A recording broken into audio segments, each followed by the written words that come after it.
Feliz y bendecido día, aprendiendo un curso de milagros. El secreto de la verdadera oración es olvidarte de las cosas que crees necesitar. Pedir algo específico es igual que ver el pecado primero y luego perdonarlo. Del mismo modo, al orar pasas por alto tus necesidades específicas, tal como las ves, y las dejas en manos de Dios. Ahí se convierten en los regalos que le haces, pues le dicen que no antepondrás otros dioses a Él, ni que quieres otro amor que el suyo. Este libro es un comienzo, no un final.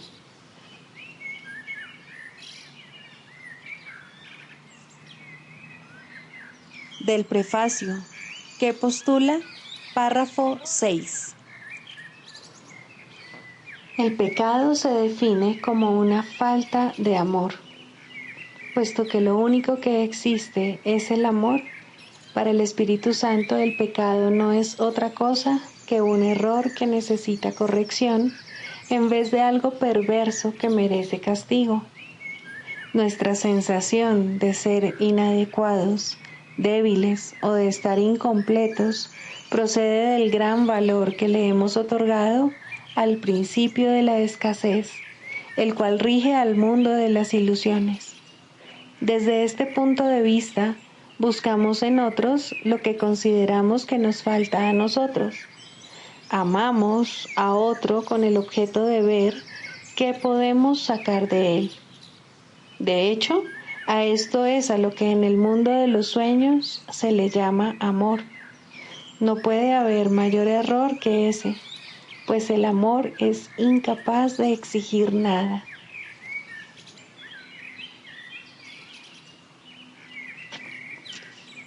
Introducción.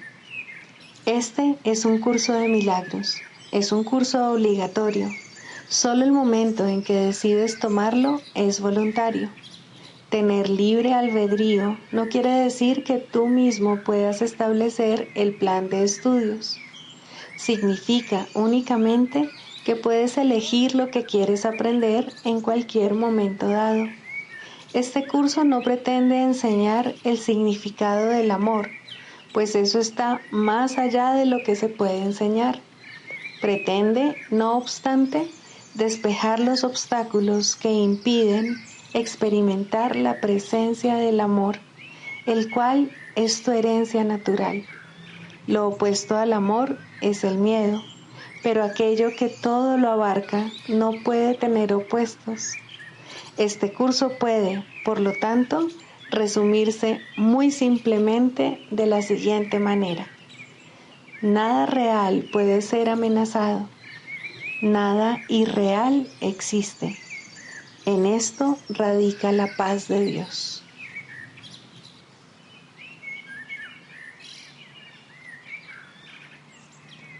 Capítulo 1. El significado de los milagros. Primero, principios de los milagros. Principio 27. Un milagro es una bendición universal de Dios a todos mis hermanos por mediación mía. Perdonar es el privilegio de los perdonados.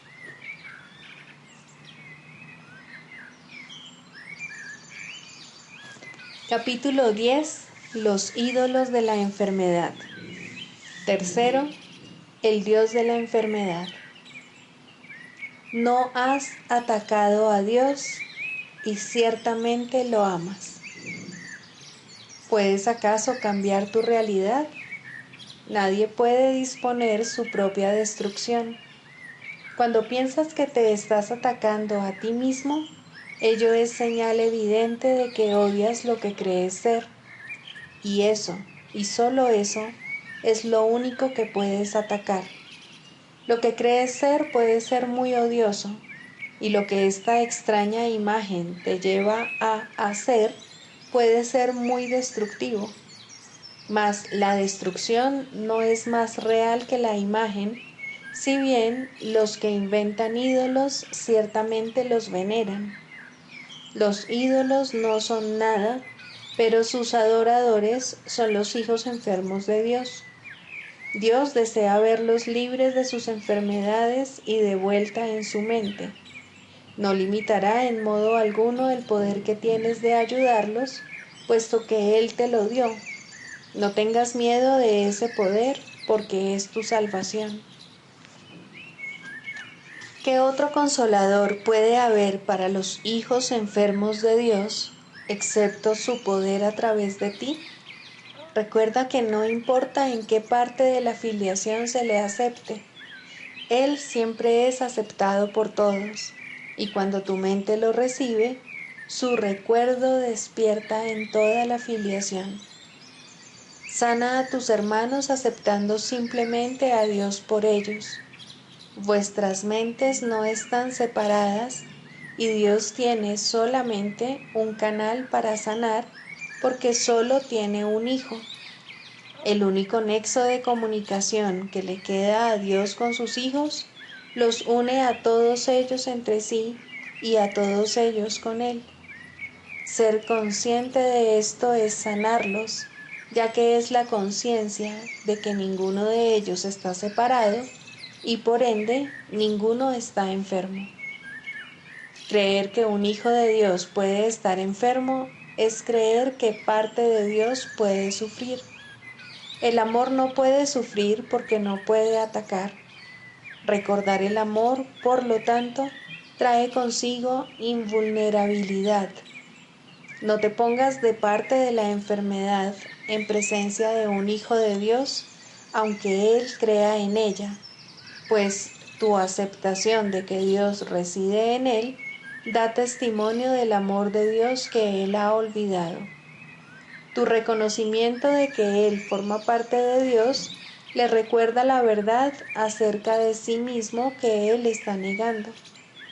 ¿Reforzarías aún más su negación de Dios, perdiéndote de esta manera de vista a ti mismo? ¿O le recordarías su plenitud y te acordarías de tu Creador con Él? Creer que un hijo de Dios está enfermo es adorar al mismo ídolo que Él adora. Dios creó el amor, no la idolatría. Todas las formas de idolatría son caricaturas de la creación y las enseñan mentes que están demasiado divididas como para saber que la creación comparte el poder y nunca lo usurpa. La enfermedad es idolatría porque es la creencia de que se te puede desposeer de tu poder. Esto, no obstante, es imposible porque formas parte de Dios, que es todo poder. Un Dios enfermo no puede por menos que ser un ídolo, hecho a imagen y semejanza de lo que su hacedor cree ser. Y esto es exactamente lo que el ego percibe en un hijo de Dios, un Dios enfermo, autocreado, autosuficiente, sumamente perverso y extremadamente vulnerable. ¿Es este el ídolo que quieres adorar? ¿Es esta la imagen para salvar, la cual te mantienes alerta? ¿Tienes realmente miedo de perder esto?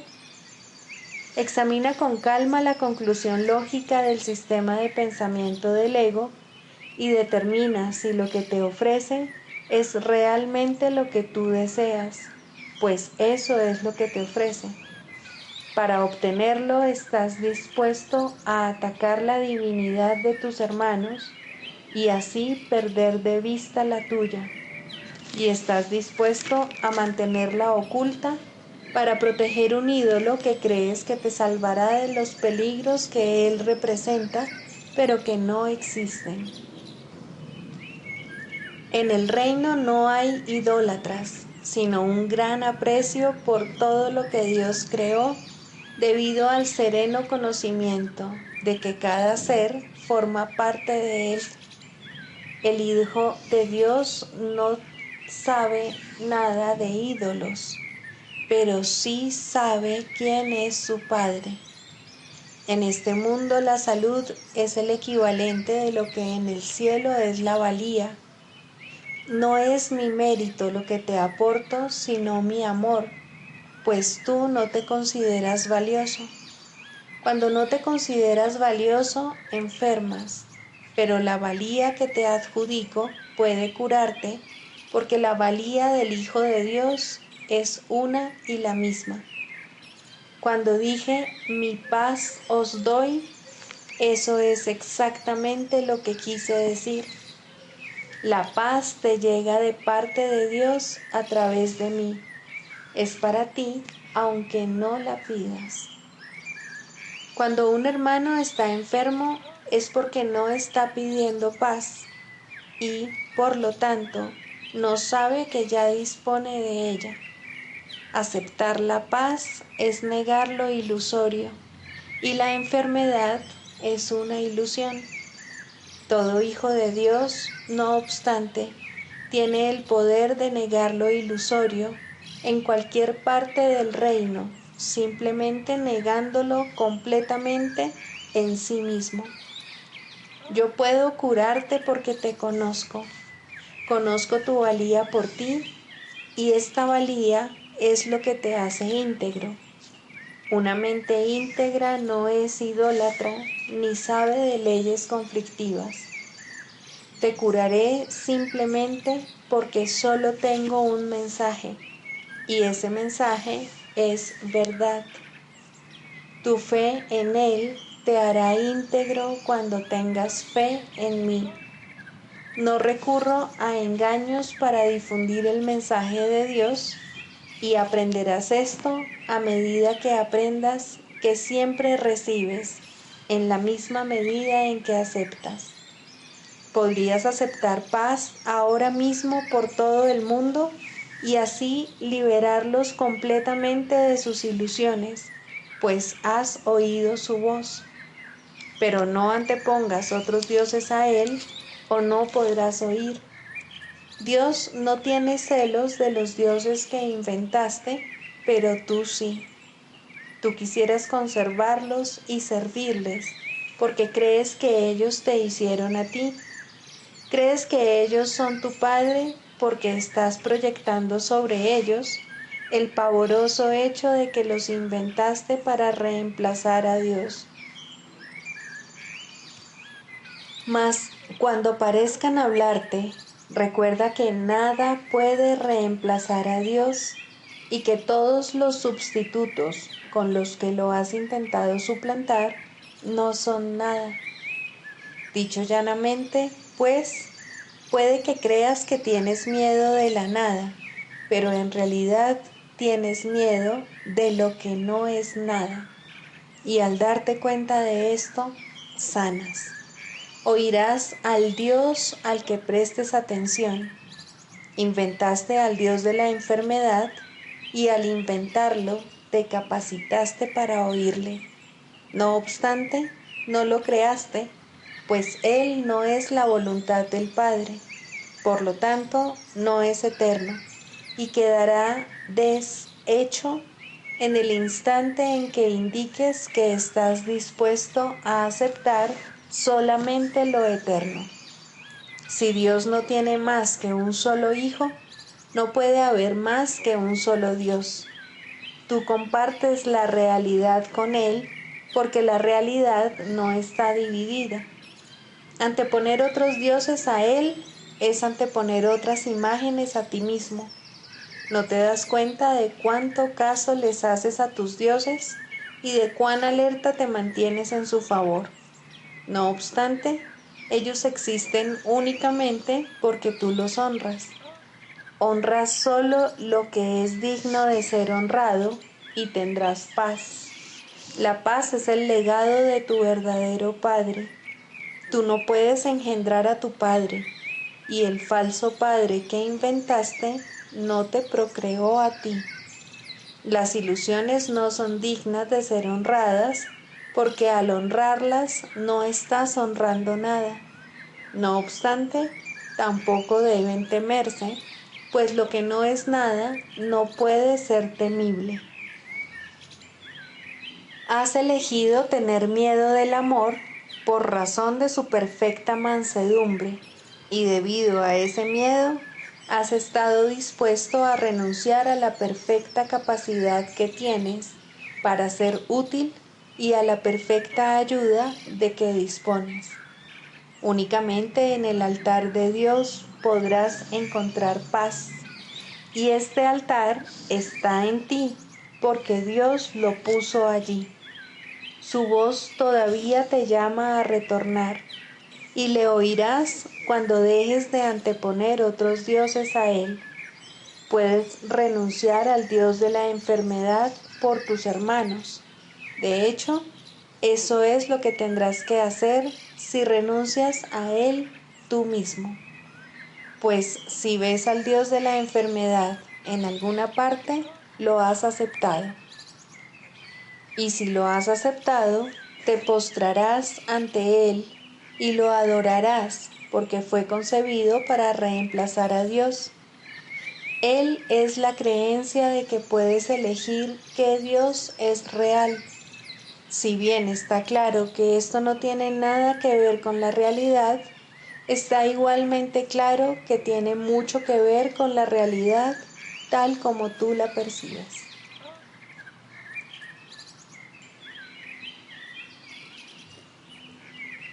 Libro de ejercicios. Pregunta 4.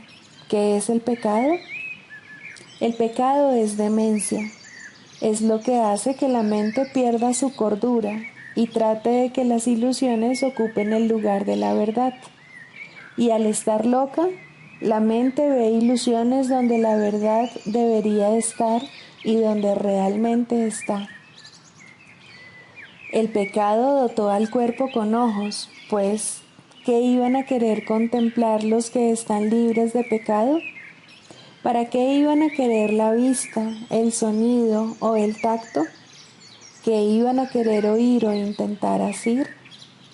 ¿Qué necesidad iban a tener de los sentidos? Usar los sentidos es no saber, y la verdad solo se compone de conocimiento y de nada más. El cuerpo es el instrumento que la mente fabricó en su afán por engañarse a sí misma. Su propósito es luchar, mas el objetivo por el que lucha puede cambiar, y entonces el cuerpo lucha por otro objetivo. Lo que ahora persigue lo determina el objetivo que la mente ha adoptado para sustituir a la meta de engañarse a sí misma que antes tenía. La verdad puede ser su objetivo, tanto como las mentiras, y así los sentidos buscarán lo que da fe a la verdad. El pecado es la morada de las ilusiones, las cuales representan únicamente cosas imaginarias, procedentes de pensamientos falsos. Las ilusiones son la prueba de que lo que no es real lo es. El pecado prueba que el Hijo de Dios es malvado, que la intemporalidad tiene que tener un final y que la vida eterna sucumbirá ante la muerte. Y Dios mismo ha perdido al Hijo que ama, y de lo único que puede valerse para alcanzar su plenitud es la corrupción. La muerte ha derrotado su voluntad para siempre. El odio ha destruido el amor y la paz ha quedado extinta para siempre. Los sueños de un loco son pavorosos y el pecado parece ser ciertamente aterrador. Sin embargo, lo que el pecado percibe no es más que un juego de niños. El Hijo de Dios puede jugar a haberse convertido en un cuerpo que es presa de la maldad y de la culpabilidad, y a que su corta vida acabe en la muerte. Mientras tanto, su Padre ha seguido derramando su luz sobre él y amándolo con un amor eterno que sus pretensiones no pueden alterar en absoluto. ¿Hasta cuándo, Hijo de Dios, vas a seguir jugando el juego del pecado? ¿No es hora ya de abandonar esos juegos peligrosos? ¿Cuándo vas a estar listo para regresar a tu hogar? ¿Hoy quizá? El pecado no existe. La creación no ha cambiado. ¿Deseas aún seguir demorando tu regreso al cielo? ¿Hasta cuándo, Santo Hijo de Dios, vas a seguir demorándote? ¿Hasta cuándo? Lección 255. Elijo pasar este día en perfecta paz. No me parece que pueda elegir experimentar únicamente paz hoy. Sin embargo, mi Dios me asegura que su Hijo es como Él, que pueda hoy tener fe en aquel que afirma que soy el Hijo de Dios, y que la paz que hoy elijo experimentar dé fe de la verdad de sus palabras. El Hijo de Dios no puede sino estar libre de preocupaciones y morar eternamente en la paz del cielo. En nombre suyo, consagro este día a encontrar lo que la voluntad de mi Padre ha dispuesto para mí, a aceptarlo como propio y a concedérselo a todos sus hijos, incluido yo. Así es como deseo pasar este día contigo, Padre mío. Tu Hijo no te ha olvidado. La paz que le otorgaste sigue estando en su mente y es ahí donde elijo pasar este día.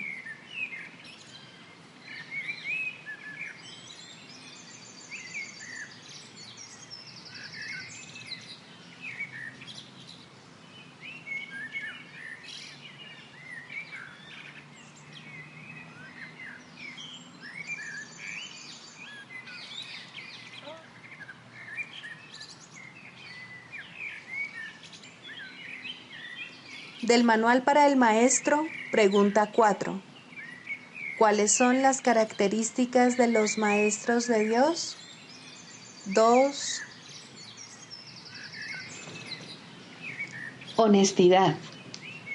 Todas las demás características de los maestros de Dios se basan en la confianza.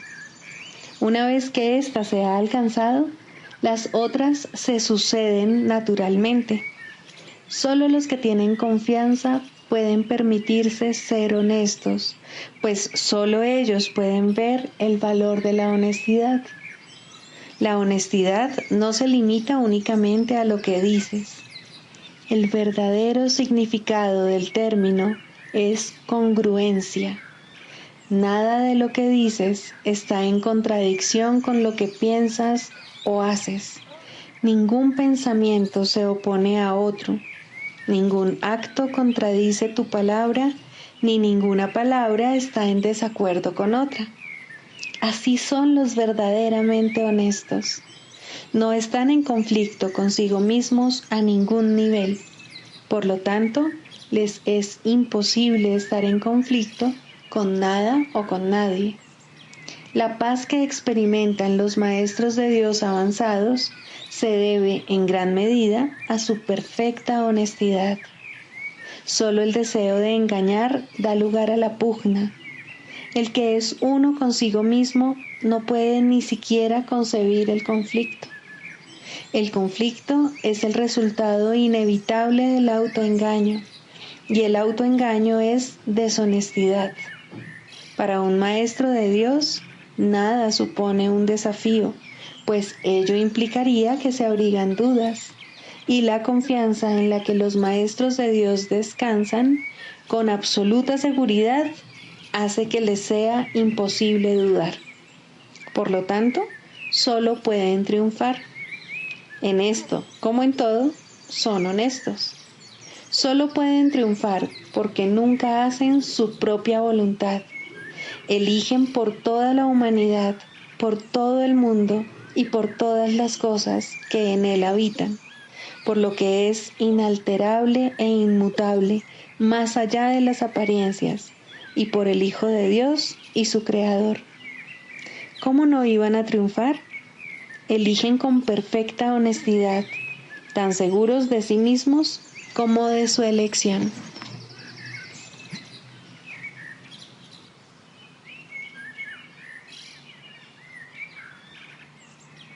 Manual para el maestro, pregunta 12.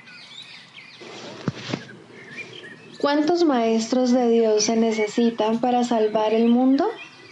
La respuesta a esta pregunta es uno solo. Un maestro absolutamente perfecto que haya completado su aprendizaje es suficiente.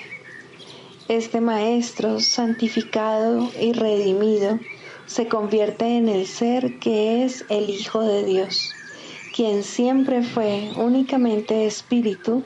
Ya no se ve a sí mismo como un cuerpo y ni siquiera como que se halla dentro de un cuerpo. Por lo tanto, es ilimitado y al no tener límites, sus pensamientos están unidos eternamente a los de Dios. La percepción que tiene de sí mismo está basada en el juicio de Dios, no en el suyo propio. De esta manera comparte la voluntad de Dios y lleva sus pensamientos a las mentes que todavía están engañadas. Es eternamente uno porque es tal como Dios lo creó. Ha aceptado a Cristo y se ha salvado. De esta forma, el Hijo del Hombre se vuelve el Hijo de Dios. Esto no es realmente un cambio, es más bien un cambio de mentalidad. Nada externo cambia, pero todo lo interno refleja ahora únicamente el amor de Dios. Ya no hay que temer a Dios, pues la mente no ve ninguna razón para el castigo. Los maestros de Dios aparentan ser muchos, pues eso es lo que necesita el mundo. Mas al estar unidos en un solo propósito, el cual comparten con Dios, ¿cómo podría haber separación entre ellos? ¿Qué importa entonces si se presentan de muchas maneras? Sus mentes son una, y así su unión es total. Y Dios opera ahora a través de ellos cual uno solo, pues eso es lo que son. ¿Por qué es necesaria la ilusión de que hay muchos? Únicamente porque para los ilusos la realidad no es comprensible. Son muy pocos los que pueden oír la voz de Dios, y ni siquiera estos pueden comunicar sus mensajes directamente por medio del Espíritu que se los dio. Necesitan un medio a través del cual puedan comunicarse con aquellos que no se dan cuenta de que son espíritus. Un cuerpo que éstos puedan ver, una voz que comprendan y escuchen sin el temor que la verdad suscitaría en ellos. No olvides que la verdad solo puede llegar allí donde se le da la bienvenida sin temor. Por eso es por lo que los maestros de Dios necesitan un cuerpo, pues de otra manera su unidad no se podría reconocer directamente.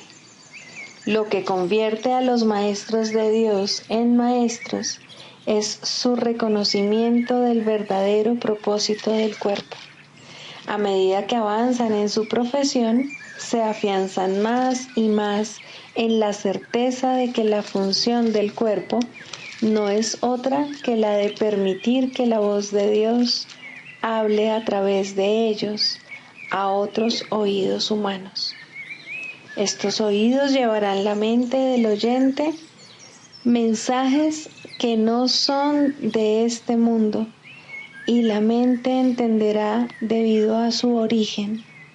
Como resultado de este entendimiento, este nuevo Maestro de Dios reconocerá cuál es el verdadero propósito del cuerpo, la única utilidad que realmente tiene.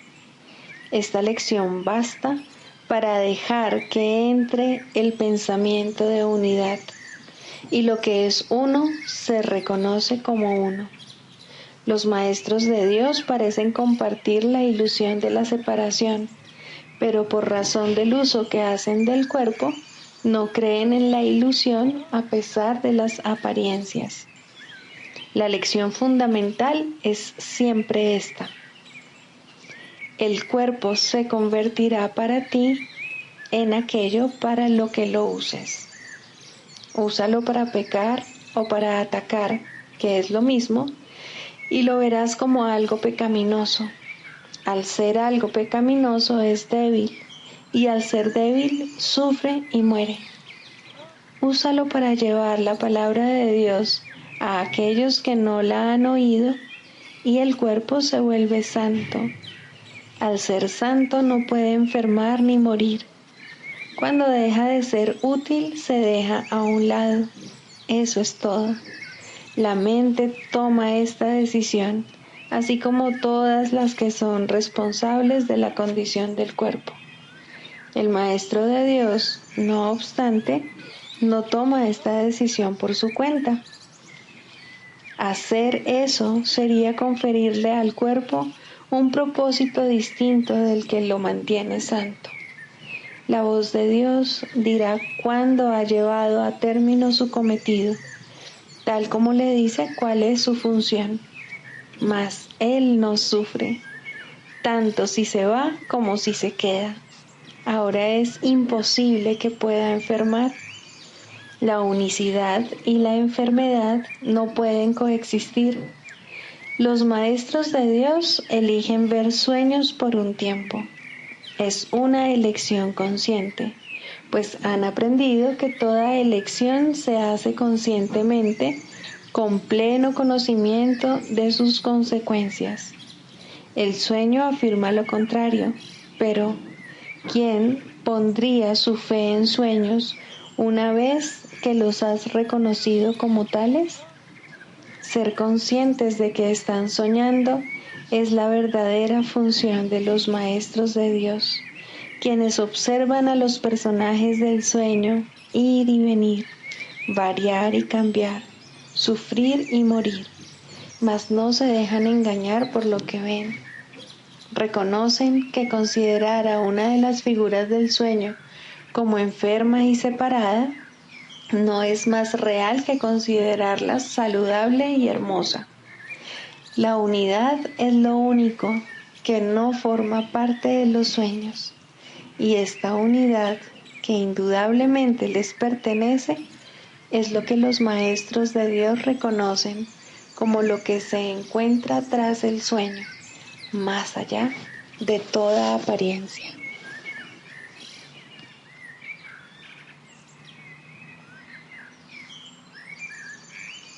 Clarificación de términos. Introducción.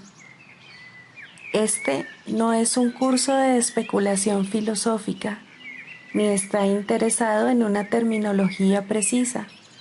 Se orienta únicamente hacia la expiación o corrección de la percepción. El medio de la expiación es el perdón. La estructura de la conciencia individual es esencialmente irrelevante, puesto que es un concepto que representa el error original o pecado original. Estudiar el error en sí no conduce a la corrección, si es que en efecto quieres tener éxito en poder pasarlo por alto. Y es precisamente este proceso de pasar por alto lo que el curso se propone enseñar.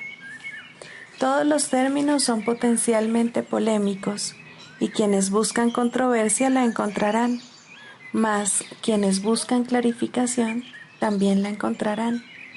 Deben estar dispuestos, no obstante, a ignorar la controversia, reconociendo que es una defensa contra la verdad que se manifiesta en forma de maniobras dilatorias.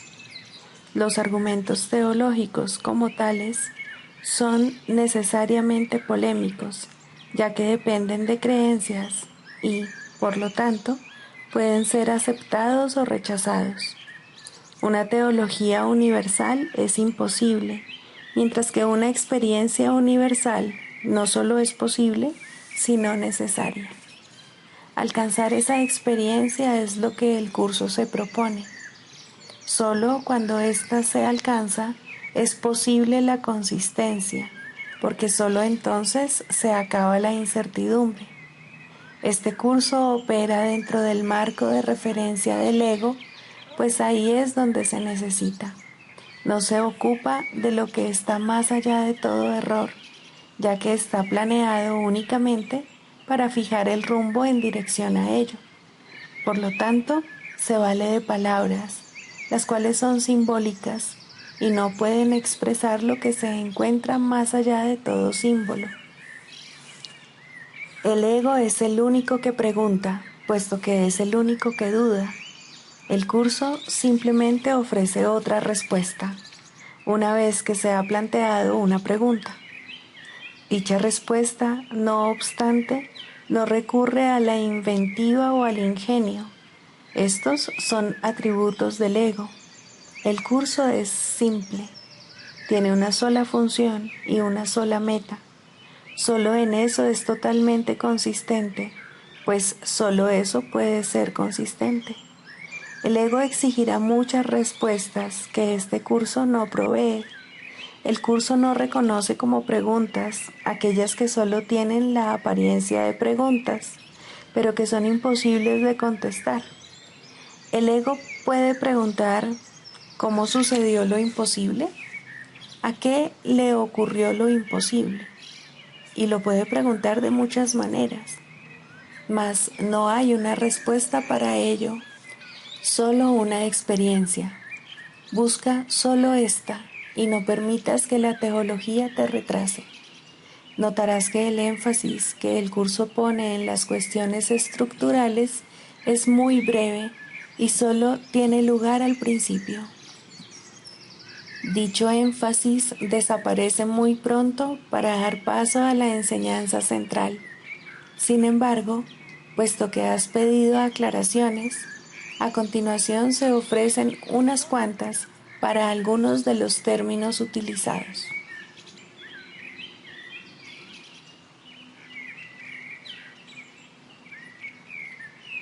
Sigamos a Jesús haciendo del perdón algo tan natural como respirar y algo tan vital como el aire. Amén.